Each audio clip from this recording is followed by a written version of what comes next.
ketika Sayyidina Abu Musa al-Asy'ari itu setelah wafatnya Rasulullah. Setelah wafatnya Rasulullah lama, Abu Musa al-Asy'ari ini merindukan ucapan Nabi Muhammad, merindukan melihat Nabi Muhammad, dan rindu yang sangat luar biasa sampai Anas bin Sayyidina Abu Musa ini datang ke makamnya Rasulullah, dia peluk makamnya Rasulullah. Abu Musa al-Asy'ari teriak, "Ya Rasulullah, saya rindu ya Rasulullah."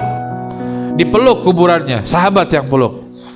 Dipeluk kuburannya Rasulullah. Ini sahabat ngerti tauhid. Ini sahabat ngerti siapa yang dipeluk. Ini sahabat bukan peluk kuburannya, tapi memeluk siapa yang ada dalam kuburan tersebut, yaitu Rasulullah sallallahu alaihi wasallam. Sahabat sampai seperti itu. Sayyidina Anas bin Malik ini merasa sedih. Sedihnya luar biasa. Kenapa? Setelah wafatnya Nabi Muhammad SAW, Sayyidina Anas bin Malik ini setiap jalan pasti menangis, dan setiap jalan sampai mencari-cari ke apa yang dicari, apa yang dibuat Sayyidina Anas bin Malik menangis. Karena ketika Rasulullah masih ada, dia tahu, Anas bin Malik tahu mana jalan yang baru saja dilalui oleh Rasulullah SAW, karena jalan tersebut pasti ada bekas wanginya Nabi Muhammad SAW. Fa'idha marra bitariqin urifa min tibihi annahu qad marra fi. Dan kalau jalan di satu jalan, diketahui jalan tersebut baru saja dilalui oleh Nabi Muhammad, karena wanginya masih melekat di jalan tersebut. Sallallahu alaihi Muhammad. Ya Allah, man ra'ahu badihatan habah. Barang siapa yang melihatnya itu merasa kita itu takut dan bahkan nggak berani melihatnya langsung. Sahabat yang menyampaikan ketika ditanya sama tabiin, "Siflana Rasulullah, ceritakan kami tentang Rasulullah." Kami nggak bisa ceritakan wajahnya Nabi Muhammad secara detail. Kenapa? Karena kami nggak bisa ngelihat secara langsung wajahnya Nabi Muhammad, tapi pengennya tuh deket-deket aja sama Nabi Muhammad. Waman khalata waman arafa khalata waman khalatahu ahabbah.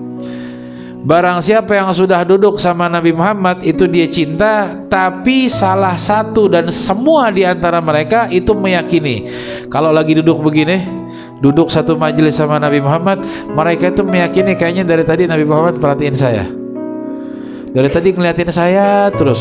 Yang datang 20 orang, 20 orang itu merasa meyakini seperti diperhatikan sama Nabi Muhammad.